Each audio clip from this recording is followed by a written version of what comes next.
నమస్కారం BTV news కి స్వాగతం. ముందుగా హెడ్లైన్స్.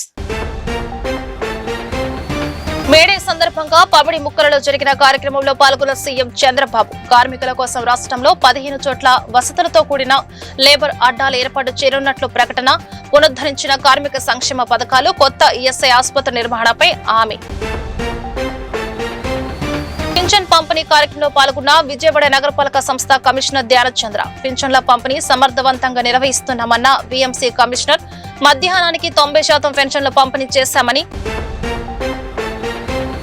విజయవాడ ఇందిర కీలాద్రిపై భక్తుల రద్దీ, భక్తులతో కిక్కిరిసిన క్యూ లైన్స్. భద్రతా ఏర్పాట్లను నిరంతరం పర్యవేక్షిస్తున్న ఆలయ ఈవో సీనా నాయక్. నగరంలో సందడి చేసిన గోదావరి గట్టుపైన చిత్ర యూనిట్. మే 8వ తేదీన ప్రేక్షకుల ముందుకి రానున్న గ్రామీణ ప్రేమ కథా చిత్రం. తమ చిత్రాన్ని ఆదరించాలని కోరిన హీరో సుమంత్ ప్రభాస్. అంతర్జాతీయ కార్మిక దినోత్సవం సందర్భంగా సీఎం చంద్రబాబు కార్మికులకు అండగా నిలుస్తూ కీలక ప్రకటన చేశారు. రాష్ట్ర వ్యాప్తంగా 15 ముఖ్య ప్రాంతాల్లో కార్మికుల కోసం ప్రత్యేకంగా లేబర్ అడ్డాలు ఏర్పాటు చేయనున్నట్లు హామీ ఇచ్చారు.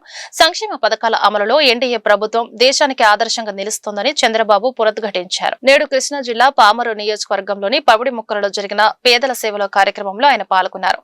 ఈ సందర్భంగా ఉత్తమ కార్మికులు, పరిశ్రమల యాజమాన్యాలకు శ్రమశక్తి పురస్కారాలను ప్రదానం చేసి సత్కరించారు. ఈ కార్యక్రమంలో చంద్రబాబు మాట్లాడుతూ ఎండ వానాల నుంచి రక్షణ కల్పించేలా అన్ని వసతులతో ఈ లేబర్ అడ్డాలను నిర్మిస్తామని తెలిపారు. ఇవి కేవలం కార్మికుల సేద తీరే షెల్టర్లుగానే కాకుండా వారి నైపుణ్యాన్ని పెంచే స్కిల్ డెవలప్మెంట్ కేంద్రాలుగా కూడా పనిచేస్తాయని వివరించారు. ఆధునిక పనిముట్లు అందించి శిక్షణ ఇవ్వడం ద్వారా కార్మికుల ఆదాయాన్ని రెట్టింపు చేయాలనేదే తమ ప్రభుత్వ లక్ష్యమని పేర్కొన్నారు. నగరంలో పింఛన్ల పంపిణీ కార్యక్రమాన్ని సమర్థవంతంగా నిర్వహిస్తున్నామని, సకాలంలో పంపిణీ చేస్తున్నామని వీఎంసీ కమిషనర్ ధ్యానచంద్ర తెలిపారు. మధ్యాహ్నం సమయానికి 90% పింఛన్ల పంపిణీ చేసినట్లు వెల్లడించారు. విజయవాడ నగరపాలక సంస్థ కమిషనర్ ధ్యానచంద్ర శుక్రవారం ఉదయం TTD Kalyana Mandapam road, Inox theatre, Nageswara Rao Pantulu road, BRTS road, Satyanarayanapuram ప్రాంతాలన్నీ పర్యటించి పారిశుద్ధ్య నిర్వహణ పరిశీలించారు. బావాజీపేట పరిసర ప్రాంతాలన్నీ పర్యటించి ఎన్టీఆర్ భరోసా పింఛన్ల లబ్ధిదారులకు పింఛన్ల పంపిణీ చేశారు. వైశాఖ పౌర్ణమి, శుక్రవారం మేడే పబ్లిక్ హాలిడే, వరుస సెలవులతో పాటు వివాహాల సీజన్, వేసవి రద్దీతో ఇంద్ర కీలాద్రి క్షేత్రం భక్తులతో నిండిపోయింది. దూర ప్రాంతాల నుంచి వచ్చిన భక్తులతో తెల్లవారుజాము నుండే అన్ని దర్శనం క్యూలైన్లు కిక్కిరిసిపోయాయి. పౌర్ణమి సందర్భంగా శ్రీ కనకదుర్గ అమ్మవారు స్వర్ణ కవచంతో భక్తులకు దర్శనమిస్తుండగా దేవి ఖడ్గమాలార్చన, శ్రీ చక్ర నావార్చన, చండీ హోమం, లక్ష కుంకుమార్చన, శాంతి కళ్యాణం వంటి ఆర్జిత సేవల్లో భక్తులు పెద్ద సంఖ్యలో పాల్గొన్నారు. భక్తుల రద్దీ పరిస్థితి గమనించి ఆలయ ఈవో సీనా నాయక్ ఆలయం తెరిచినప్పటికీ విచ్చేసి భద్రతా ఏర్పాట్లు, క్యూలైన్లు పరిశీలన చేశారు. భక్తులందరికీ శ్రీ దుర్గామల్లేశ్వరుల దర్శనం సులభంతరంగా పూర్తి అవనద్వయంతో అదనపు విధులు కేటాయించిన దేవాలయ సిబ్బంది క్యూలైన్ల క్రమబద్ధీకరణ, రద్దీ నియంత్రణ చర్యలు చేపట్టారు.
విజయవాడ నగరంలో గోదావరి గట్టుపైన చిత్రం యూనిట్ సందడి చేస్తుంది. సాయం సంధ్యవేళ స్నేహితులతో కలిసి గోదావరి ఒడ్డున కూర్చొని గడిపే మధుర క్షణాలను తమ చిత్రంలో అందంగా చూపించామని పూర్తి స్థాయి గ్రామీణ నేపథ్యంలో తీసిన ఈ చిత్రం మే 8వ తేదీన ప్రేక్షకుల ముందుకి రానుందని తెలుగు ప్రేక్షకులు వీక్షించి ఆదరించాలని హీరో సుమంత్ ప్రభాస్ కోరారు. బందర్ రోడ్ లోని మురళీ ఫార్చ్యూన్ హోటల్లో ఏర్పాటు చేసిన విలేకరుల సమావేశంలో హీరో సుమంత్ ప్రభాస్ మాట్లాడుతూ గతంలో తాను నటించిన మేమే ఫేమస్ చిత్రాన్ని ప్రేక్షకులు విజయవంతం చేశారని అదే ఉత్సాహంతో పూర్తి స్థాయి గ్రామీణ నేపథ్యంలో గల గోదావరి గట్టుపైన చిత్రంలో హీరోగా నటించినట్లు తెలిపారు. ముగ్గురు స్నేహితుల మధ్య జరిగే కామెడీ సన్నివేశాలు ఒక అందమైన ప్రేమ కథా కావ్యాన్ని ప్రేక్షకుల ముందుకి తీసుకురానున్నట్లు తెలియజేశారు. తాను హైదరాబాద్ లో పుట్టానని తెలంగాణ యాస మాత్రమే వచ్చు అని అయితే గోదావరి గట్టుపైన చిత్రంలో గోదావరి యాసలో మాట్లాడటానికి ఎంతో కష్టపడినట్లు తెలిపారు. Thank you so much Vijayawada media అందరికీ మమ్మల్ని కవరేజ్ చేయనీకి వచ్చినందుకు, మమ్మల్ని ఎంకరేజ్ చేయనీకి వచ్చినందుకు. గోదావరి గట్టుపైన నేను ఇంతకుముందుకు ప్యూర్ పల్లెటూరు తెలంగాణ కథ చేసిన, దాని తర్వాత 3 ఏళ్ళు గ్యాప్ తీసుకొని ఈ సినిమా చేస్తున్న ప్యూర్ పల్లెటూరు ఆంధ్ర వైబ్లో గోదావరి వైబ్లో ఈ సినిమా చేసినాం. పొద్దున్నే కనకదుర్గమ్మ దర్శనం కూడా చేసుకున్నాం. చాలా చాలా ఎంకరేజ్మెంట్ వస్తుంది మీ సైడ్ నుంచి, అందుకే మిమ్మల్ని కలుద్దామని వచ్చిన. మీ అందరికీ మా సినిమా నచ్చుతుందని అనుకుంటున్నాను. మీరు చెప్పండి, మీకు ఏమైనా క్వశ్చన్స్ ఉన్నా ఏమున్నా.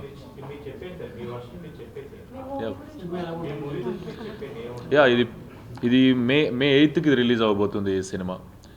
ప్యూర్ కూల్ సమ్మర్లో కూల్ బ్రీజీ వైబ్ ఇచ్చే సినిమా.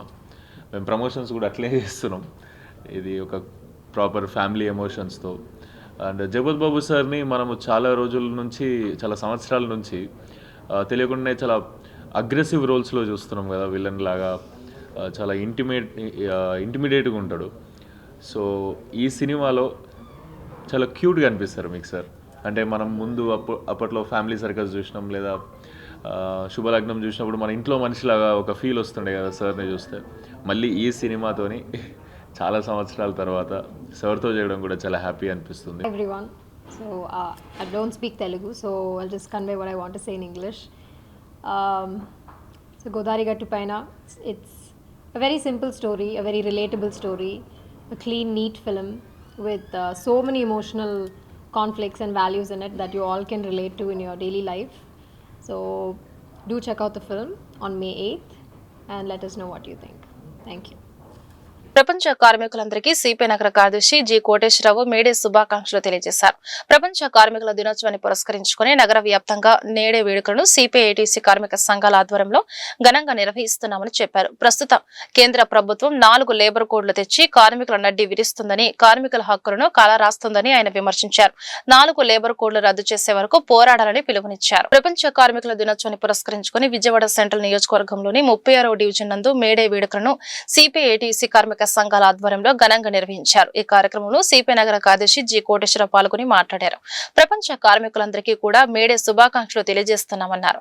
దేశానికి ఏ విధంగా కర్షకుడు అవసరమో అదే విధంగా శ్రామికుడు కూడా అంతే అవసరమని చెప్పారు. కార్మిక దినోత్సవం మేడే సందర్భంగా ఈ రోజున విజయవాడ నగరంలో అన్ని డివిజన్స్లో కూడా భారత కమ్యూనిస్ట్ పార్టీ సిపిఐ ఆధ్వర్యంలో, అలాగే కార్మిక సంఘాలైన ఏఐటిసి నాయకత్వంలో విజయవాడ నగరంలో ఉన్నటువంటి అన్ని డివిజన్స్లో కూడా పతాకావిష్కరణ కార్యక్రమం జరుగుతూ ఉన్నది.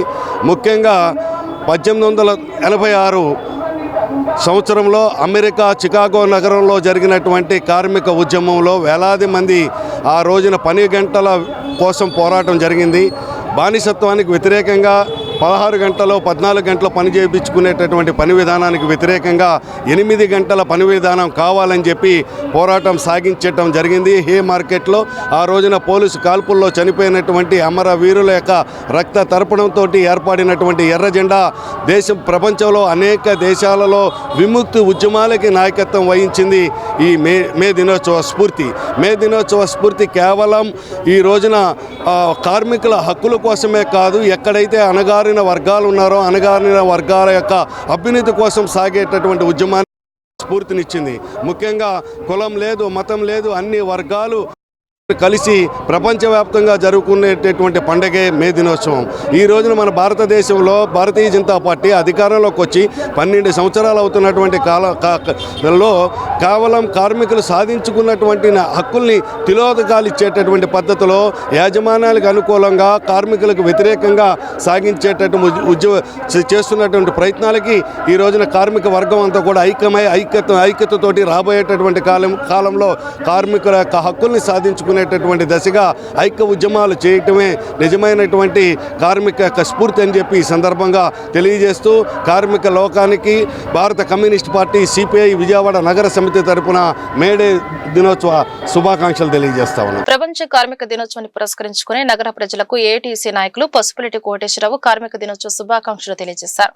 నిత్యం శ్రమించే కార్మికులకు సరైన గుర్తింపు లేదని, సరైన ఆరోగ్య భద్రత, హెల్త్ కార్డు కూడా లేకపోవడం బాధాకరమని ఆయన అన్నారు. కార్మికులందరికీ రాష్ట్ర ప్రభుత్వం వెంటనే హెల్త్ కార్డులు ఇవ్వాలని విజ్ఞప్తి చేశారు. ప్రపంచ కార్మిక దినోత్సవం పురస్కరించుకుని విజయవాడ ఏలూరు రోడ్లోని ఏఐటీయూసీ ఆధ్వర్యంలో కార్మిక దినోత్సవ వేడుకలు ఘనంగా నిర్వహించారు. ఈ కార్యక్రమంలో ఏఐటీయూసీ నాయకులు పసుపులెట్టి కోటేశ్వరరావు, ఇజ్జాడ కనకారావు, రెడ్డి దుర్గారావు, కలిశెట్టి దుర్గారావు, బుగతా భోగేశ్వరరావు, రామ్ బలుపు శ్రీరాములు తదితరులు పాల్గొని వేడుకలు నిర్వహించడం జరిగింది. ఈ సందర్భంగా వారు మాట్లాడుతూ నగర ప్రజలందరికీ ప్రపంచ కార్మిక దినోత్సవ శుభాకాంక్షలు తెలియజేశారు. ఈ ప్రాంతంలో కార్మిక సంఘాలు మరియు భవన నిర్మాణ కార్మికుల ఆధ్వర్యంలో మేడే వేడుకలను ఘనంగా నిర్వహించారని చెప్పారు. మేడే సందర్భంగా జెండా కార్యక్రమం చేయడానికి గత 35 సంవత్సరాల మట్టి ఈ సెంటర్లో చాలా ఘనంగా చాలా గొప్పగా ఎత్తుతున్నాము. ఒక కరోనా టైంలో 45 సంవత్సరాలు అవకాశం లేకుండా పోయి ఆపేసేసాము. ఇప్పుడు మట్టుకి ఫ్రీగా బ్రహ్మాండంగా ఆనందంగా జరుపుకుందామని మేడే కార్యక్రమం కార్మికులంతా ఏకమయ్యి ఆనందంగా పండగ వాతావరణంలాగా చేసుకుంటూ సంతోషపడుతున్నాం. ఈ సెంటర్కి వచ్చిన ప్రతి ఒక్క మేస్త్రి కూడా అందరూ ఆనందంగా సంతోషంగా శుభ్రంగా హ్యాపీగా ఉన్నారు. అందువల్ల ఈ కార్యక్రమంలో ప్రతి ఒక్క కార్మికుడు పాల్గొని ఆనందపడుతుంది. మేము అందరం బిల్డింగ్ వర్కర్స్ యూనియన్ అందరం తలా కొంత సహాయం చేసుకొని ఈ కార్యక్రమం అనేక సంవత్సరాలుగా మేము ముందుకొచ్చి చేస్తూ ఉన్నాము. అలాగే ఈ మేడే ఎందుకు చేసుకుంటున్నాం అనే దానికి అమెరికా నగరంలో ఉన్నటువంటి ఈ పనులు లేబర్ యాక్టు ఇబ్బంది పడటంతో 1986లో ఈ షికాగో నగరంలో చాలామంది శ్రామికులు కష్టించి ఫలించి వాళ్ళ శ్రమని గుర్తించకపోయినప్పుడు వాళ్ళు ప్రాణత్యాగం చేయటం వల్ల మేము ఇవాళ మేడే చేసుకోవటానికి వాళ్ళు చేసిన ప్రాణత్యాగం ఈ రోజున మాకు ఎంతో గొప్పగా ఉండి ఇవాళ మేము చేస్తున్న ఈ మేడే కార్యక్రమం మా అందరికీ మా రేపటి తరానికి వెనక తరాలు మాకు అందించినటువంటి గొప్ప సందేశాన్ని ఇక ముందు మా తర్వాత బిల్డింగ్ కార్మికులు ఎవరు చేసినా కూడా మర్చిపోకుండా ఉండి దీన్ని ఇంకొంచెం ముందుకు తీసుకెళ్లాలని ఈ కనకదుర్గ సెంటర్లో ఏఐటీసీ అనుబంధ సంస్థ ప్రకారంగా ఈ అనుబంధ సంస్థలో ఏఐటీసీకి సంబంధించి ఆటో కార్మికులు ఉన్నారు, వస్త్రలత మోటా కార్మికులు ఉన్నారు, ఏఐటీసీలో ఏసీ వర్కర్లు ఉన్నారు. మా బిల్డింగ్ డిపార్ట్మెంట్లోనే 84 డిపార్ట్మెంట్లు ఉన్నాయి. ఈ 84 డిపార్ట్మెంట్లో కూడా ఎవరికి కూడా ఒక ఇదనేది లేకపోవటం, ఎవరు పనాలు వెళ్ళిపోయి వాళ్ళ పనులు చేసుకోవటం, ఒక యజమాని దగ్గరికి వెళ్తే ఒక మనిషి వచ్చి మేము ఒక రేటు చెప్పిన తర్వాత వాళ్ళు ఒక రేటు చెప్పడం, ఇలాగ ఏదైనా మీటింగ్ ఉంది మాకు అంటే పట్టుమని 10 మంది రాకపోవడం, ఈ సంక్షేమం అనేది అలాగ నీరు గారిపోయింది. మాకు సంక్షేమ బోర్డులో హెల్త్ కార్డు ఒకటి ఉంది, ఆరోగ్యశ్రీ కార్డు లాగా మాకు లేబర్ కార్డు ఒకటి ఉంది. ఈ కార్డులన్నీ కూడా ఎప్పటికప్పుడు ఏ గవర్నమెంట్ వచ్చినా కూడా ఇస్తామని చెప్పి దాన్ని నీరు కార్చే ప్రయత్నమే చేశారు తప్ప రాజశేఖర రెడ్డి ప్రభుత్వం గాని. నగర ప్రజలకు ఏఐసిసి సభ్యులు నరహరిశెట్టి నరసింహారావు ప్రపంచ కార్మిక దినోత్సవ శుభాకాంక్షలు తెలియజేశారు. కార్మికులకు అండగా నిలిచిన ప్రభుత్వం కాంగ్రెస్ ప్రభుత్వమని ఆయన ఉద్ఘాటించారు. 2029లో రాహుల్ గాంధీ ప్రధానమంత్రి అవటం ఖాయమని, బీజేపీ ప్రభుత్వం రద్దు చేసిన లేబర్ కోడ్ను పునరుద్ధరిస్తామని ఆయన వెల్లడించారు. విజయవాడ నగర కాంగ్రెస్ అధ్యక్షులు ఏఐసిసి సభ్యులు నరహరిశెట్టి నరసింహారావు ఆధ్వర్యంలో ఘనంగా కార్మిక దినోత్సవ వేడుకలు నిర్వహించడం జరిగింది. ఈ సందర్భంగా ఆయన కార్మికుల గురించి మాట్లాడుతూ విజయవాడ నగర పండిట్ నెహ్రూ బస్టాండ్ లో తదితర ఆటో స్టాండ్లలో ఆటో కార్మికుల హర్షోద్యానాల మధ్య కార్మిక దినోత్సవం ఘనంగా నిర్వహించడం జరిగిందని చెప్పారు. స్వతంత్రం వచ్చినప్పటి నుండి నేటి వరకు ఎన్నో నూతన కార్మిక చట్టాలు అందుబాటులోకి తీసుకొచ్చిన కార్మిక సంక్షేమమే కాంగ్రెస్ పార్టీ అభిమానంగా ఈ దేశంలో కోట్లాది మంది కార్మికులకు అండగా నిలిచి ఉన్న పార్టీ కాంగ్రెస్ పార్టీ అని గుర్తు చేశారు. కార్మిక సోదరులకి విజయవాడ నగర కాంగ్రెస్ పార్టీ ఆధ్వర్యంలో వివిధ ప్రాంతాల్లో కార్మికులకు శుభాకాంక్షలు చెప్పి వారి హక్కుల కోసం కాంగ్రెస్ పార్టీ పోరాడుతుందని అందరికీ తెలియజేయడం జరిగింది.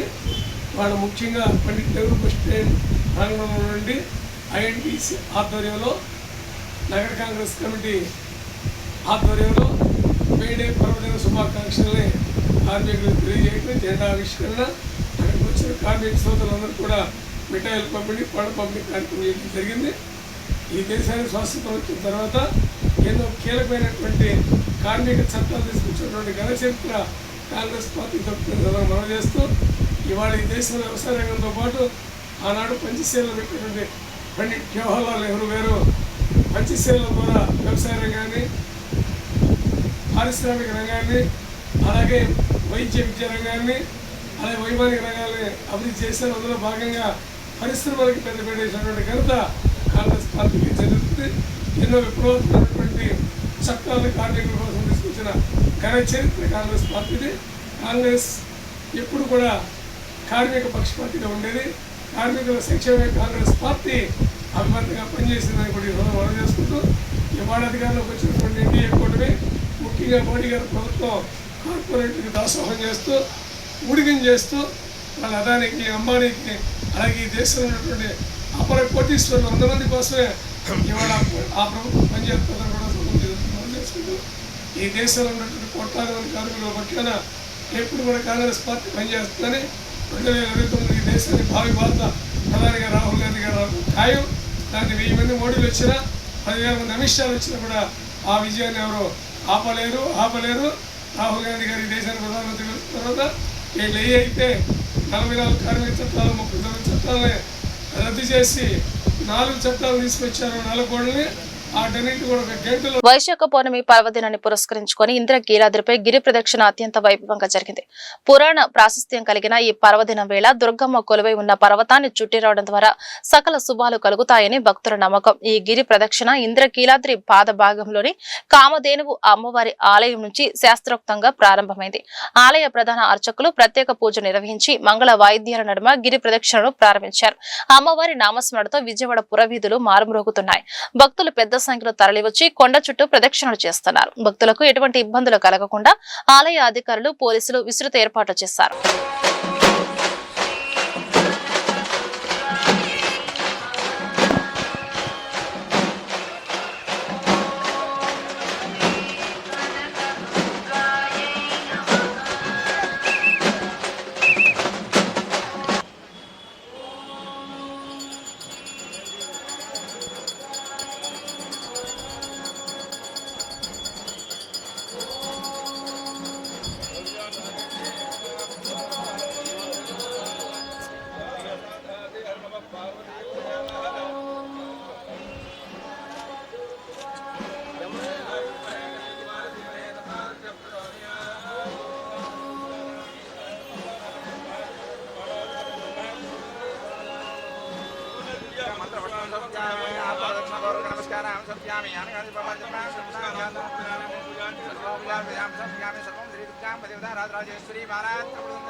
పేద ప్రజలకు ఇంటింటికి వెళ్లి పింఛన్లు అందజేయడం ద్వారా ప్రభుత్వం వారి పట్ల ఉన్న నిబద్ధతను చూపిస్తుందని ప్రభుత్వ whip central MLA Bonda Umamaheswara Rao తెలిపారు. నారా చంద్రబాబు నాయుడు ముఖ్యమంత్రిగా బాధ్యతలు స్వీకరించిన తర్వాత రాష్ట్రంలో సంక్షేమ కార్యక్రమాలకు కొత్త దిశానిర్దేశం లభించిందని చెప్పారు. విజయవాడ సెంట్రల్ నియోజకవర్గంలోని 62వ డివిజన్ పాయకాపురం రైతు మార్కెట్ వెనుక భగీరథ కాలనీ ప్రాంతంలో 58వ division Singh Nagar Krishna hotel center సమీపంలోని అన్న నందమూరి తారక రామారావు విగ్రహం వద్ద వృద్ధులు, వితంతువులు, దివ్యాంగులకు ఎన్టీఆర్ భరోసా పెన్షన్ పంపిణీ కార్యక్రమం ఘనంగా నిర్వహించబడింది. ఈ కార్యక్రమంలో ప్రభుత్వ విప్ సెంట్రల్ నియోజకవర్గ శాసనసభ్యులు బోండా ఉమామహేశ్వరరావు పాల్గొని లబ్ధిదారుల ఇళ్ల వద్దకే వెళ్లి స్వయంగా పింఛన్ నగదును అందజేశారు. ప్రజలతో నేరుగా మమేకమై వారి సమస్యలను తెలుసుకుని పరిష్కార మార్గాలపై చర్చించారు. వితంతువులకి, వికలాంగులకి, బెడ్ రీడన్ వాళ్ళకి, తలసేమియా వాళ్ళకి పింఛన్లు ఇంటికెళ్ళి అందిస్తూ ఉన్నాం. సంతోషం వ్యక్తం చేస్తూ ఉన్నారు ప్రజలందరూ కూడా. 200 రూపాయలు ఉన్న పింఛన్ని ఇవాళ 4,000 పెంచింది తెలుగుదేశం ప్రభుత్వం. అంతేకాకుండా ఇంటింటికి వెళ్ళి ఇవ్వటం వల్ల సంతోషం వ్యక్తం చేస్తూ ఉన్నారు. గతంలో 3,000 ఉన్నటువంటి వికలాంగుల పింఛను ఇవాళ 6,000 చేయటం వల్ల వికలాంగులకు ఒక భద్రత, ఒక భరోసా పెరిగింది. అంతేకాకుండా బెడ్ రీడన్ ఉన్న వాళ్ళకి 10,000, తలసేమియా వాళ్ళకి, కిడ్నీ వ్యాధులు ఉన్న వాళ్ళకి 15,000, 10,000 అలా ఇస్తూ ఉన్నాం. ఈ రకంగా పేద వర్గాలకి ఆర్థిక పరిస్థితులు ఇబ్బందులైనా గత 20 నెలల్లో దాదాపు ఇప్పటికే 70,000 కోట్లు పేదలకి పెన్షన్ల రూపంలో అందచేయడం జరిగింది. సంతోషంగా ఉంది. ఎంత భారమైనా ఎంత కష్టమైనా ఎన్ని ఇబ్బందులు వచ్చినా పేద వర్గాలకి పేద ప్రజలకి అండగా ఉండటంలో ఏ లోటు జరగకూడదనేది ఈ ప్రభుత్వం యొక్క ముఖ్య ఉద్దేశం. దానికి ముందుకి వెళ్తాం ఆసరాగా, అన్ని రకాలుగా అండగా ఉంటాం పేదవాళ్ళకి. ఈరోజు 62వ డివిజన్లో డివిజన్ పార్టీ అధ్యక్షుడు రాజారావు నగరంలో పెరుగుతున్న దోమల సమస్యను నియంత్రించేందుకు ప్రతి ఇంట్లో ఫ్రైడేను డ్రైడేగా పాటించాలని విజయవాడ నగరపాలక సంస్థ బయాలజిస్ట్ వి కామేశ్వరరావు అన్నారు. శుక్రవారం ఉదయం కుండవారి కండ్రిక పరిసర ప్రాంతాలలో ఫ్రైడే డ్రైడే కార్యక్రమం నిర్వహించి ఆ ప్రాంతాల గల ప్రజలకు అవగాహన కల్పించారు. ఈ సందర్భంగా బయాలజిస్ట్ వి కామేశ్వరరావు మాట్లాడుతూ నగరంలో దోమల సమస్యను నియంత్రించేందుకు విజయవాడ నగరపాలక సంస్థ విస్తృతమైన చర్యలు తీసుకుంటుందని, అందులో భాగంగా నగరంలో ఉన్న కాలువల్లో పూడికలు తొలగించి నీటి ప్రవాహం ఎక్కడ ఆగకుండా చూసుకుంటున్నారని, ట్రాక్టర్ మెషిన్ తో బోట్ల సహాయంతో సిబ్బంది కాలువల్లో పర్యటించి గుర్రపు డెక్కలను వ్యర్థాలను తొలగిస్తున్నారని, సిబ్బంది వెళ్లలేని చోట డ్రోన్ ని పంపించి ఎంఎల్ ఆయిల్ స్ప్రే చేసి దోమల లార్వా ఉత్పన్నమవ్వకుండా చర్యలు తీసుకుంటున్నామని అన్నారు. 3 దశాబ్దాలుగా సమాచార శాఖలో సేవలందించి పదవి విరమణ చేసిన వేమూరి వెంకట ప్రసాద్ సేవలు అభినందనీయమని జిల్లా కలెక్టర్ లక్ష్మీష అన్నారు. పదవి విరమణ అనంతరం కూడా ప్రసాద్ సేవలు అటు సమాచార శాఖకు ఇటు పాత్రికేయులకు అవసరం ఉందన్నారు. ఆయన సేవలు తిరిగి వినియోగించుకునే విధంగా ప్రభుత్వ అనుమతి కోరతామని కలెక్టర్ తెలిపారు. ప్రసాద్ సమాచార శాఖలో 3 దశాబ్దాలుగా సేవలందించిన వేమూరి వెంకట ప్రసాద్ విరమణను పురస్కరించుకుని ఆత్మీయ కలయిక పేరిట కార్యక్రమం నిర్వహించారు.